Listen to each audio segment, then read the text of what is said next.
Welcome back to the reality, guys. I'm your host, Billy Blinks, here to talk The Golden Bachelor, episode 2. Make sure you're liked and subscribed here, TikTok, Instagram, Twitter, all at the reality, guys, for all of your Golden Bachelor coverage, all of your Bachelor Nation coverage, and all of your other favorite reality TV coverage, including Love Island Games, Love is Blind, Survivor, The Amazing Race, and much, much more. Also, follow us on TikTok and Instagram, also at the reality, guys. We do a lot of other content there that's different, 60-second reviews, news, clips of different shows. So kind of your full breadth of reality coverage if you follow us on all your platforms. Okay, so episode 2, following last week's large elimination in week 1, where we got rid of way too many women, many of whom I thought would have been really great for us to get to know as viewers over the first several weeks.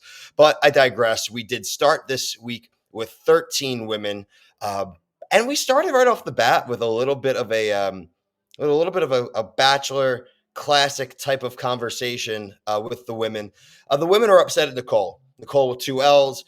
She was the one who took a lot of the physical attention last week. And look, Mel gave her that attention, and why wouldn't you take it? And the quote to her was, "We thought it might have been a little bit much." What did she say? Exactly was, "So Nicole, everyone was trying to get time with him, and you kind of had him to yourself for a long time. I kind of thought it was off." BS. I don't want to hear about it. And I'm really glad in her confessional, she said, why are these women being so prim and proper? Look, that's probably as intense of a conversation as you're going to get on the Golden franchise. And I really appreciate that. I don't come to the Golden Bachelor or Bachelorette for that matter for drama. We're actually looking to get stories of real people who have real life circumstances and are looking for that last chance at love or that first chance at love. And I think that's what really the original season really captured really well. And also, obviously, with the casting. And that's why I kind of comment on the fact that we lost so many women last week, because as we'll highlight here in this review, I thought all the women did great, but there were many more. Like, we did a roast challenge here tonight, right? And this is a great chance to show your personality, to show your humor. Obviously, Mel's comments about not wanting to date women older than 40 was the low-hanging fruit of the competition, which I think was very, very fair. Something else I'm going to point out here, another kind of Bachelor Nation bingo card thing to check off. Them acting like they had any idea who the stand-up guy was. Never a Jared Freed. I'm sorry, brother. Maybe you're funny. I've never heard of you. It's like when they bring the random singers on or the random violinist, and they're like, "Oh my god, I can't believe so and so. That's the podcast I listen." No, you don't. You don't listen to it. It's okay. Just say, "Oh wow, a comedian. This should be fun." But we love to add on there. Debbie was the winner of the one-on-one challenge. She got a private dinner with Mel. Shout out Debbie. That's my mom's name. So shout out to the Debbies. They had a great conversation. He gives her a first impression rose. Seemed to be a pretty decent one-on-one date. I'm looking to see what else I had of note there for Debbie. No, I just thought she did really good. Yeah, I mean, overall, pretty good.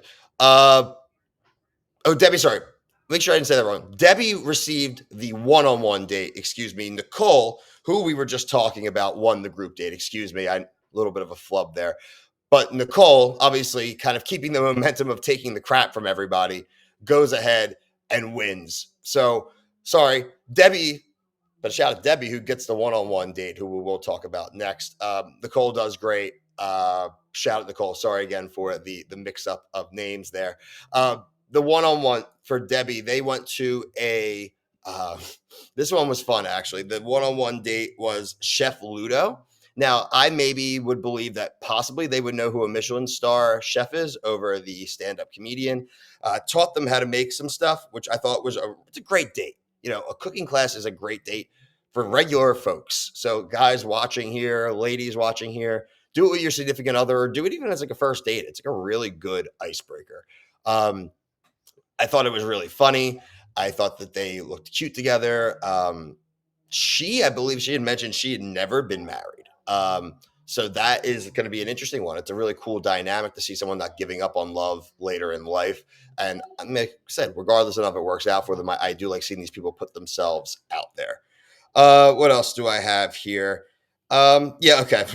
Kathy and Susan. Kathy and Susan from the Golden Bachelor season one. Kathy also from the most recent season of Bachelor in Paradise. So we saw Kathy a few weeks ago. They're all over Bachelor Nation and ABC since the Golden Bachelor. They were like the red carpet hosts of the Golden Wedding. Again, Kathy giving her opportunity back at Bachelor in Paradise. I'm pretty sure I've seen Susan pop up on a few other things as well, including some ads and things online. So again, I'm glad that regardless if you don't find love out of the show, getting some kind of, I don't want to say second lease on life, but maybe a new act in life or kind of an additional flavor and something to kind of spice things up and add, I think is a great value add for someone's life. They did a slumber party. Look, again, I'm not going to sit here and gush how great it was, but I'm also going to sit here and say it was super crappy and weird. I thought it was a cool bonding experience. So overall, not too bad. The one thing I'm going to note, the only thing really from the cocktail party was Cheryl. Cheryl being so nervous that she multiple times told him how handsome he was. Again, very relatable moments here in this show where people just aren't smooth. They're not operating out of trying to become an influencer, not operating out of fame. There are no ulterior motives here. I feel like you just kind of see what you get with a lot of these women here. And that's why I really, really appreciate it. It would not be, though, an episode of The Golden Bachelor, or frankly, any Bachelor franchise, without the rose ceremony. We're going to have 4 women eliminated. We're only down to 9 women now after 2 weeks. Obviously, Debbie got the one-on-one rose. As I mentioned, the group date rose went to Nicole. So the following other women received roses and are still competing for love: Cindy, Peg, Roxanne, Jerry, Cheryl, Robin, and Carol. That means, unfortunately, the 4 women who were eliminated, Amy, Monica B, and Monica B and P, and Terry, said their goodbyes. I don't know. I wish I had a historian here, who would check our facts here, but I wonder if this is the first time in Bachelor Nation history that 2 women or men with the same name were eliminated in the same elimination. Uh, I love the last initials. It's just a Bachelor Nation staple. But again, look, like I know I said this at the top of the review. I mentioned it a few times here, but I really do think it's a main point. I really am going to double down and stress here. This show is moving too fast. We should not be down double-digit women in 2 weeks. They are awesome. Again, I'm not here to make a joke about age, but like a lot of these people have waited long enough for love. You can give them a few weeks without an elimination. There are plenty and plenty of shows that do that. Farmer Wants a Wife, for example. They are very rarely forced to send someone home, but they are given the opportunity each week to send someone home if wanted. I feel like for a show like this early on, that really should be kind of the defining factor, not, hey, we are going to fit this within 9 weeks. And so we are going to allow 30 women. And that means we need to get down to X number by certain week to hit the, fantasy suites, to hit the home dates, all that kind of stuff. I just think that's a little bit, I just think you're robbing us of a good experience because, frankly, you give us 1 hour a week of this, but we get 2 hours a week of all the other ones of regular Bachelor, regular Bachelorette. When we get this freaking Mormon Wives chick for the season for Bachelorette, you're going to tell me we're only going to get 1 hour and that they're going to eliminate 90% of the people right away? No. They're going to drag it out. We're going to have to see a bunch of douches fighting each other for a solid 4 to 5 weeks until they go on a 3-way date. It's just going to be a whole bunch of BS and baby mama drama. So, frankly, give me more of the wholesome. I love these people and I want more of it. So give us more of that. 9 women left. So next week I'll be back with Brian. But like I mentioned at the top of the show, covering everything else: Love Island, Love is Blind, Survivor, The Amazing Race, a ton more. Hit the notification bell, hit subscribe. But until next week, for myself, Brian, the whole team, thank you so much for watching. Peace.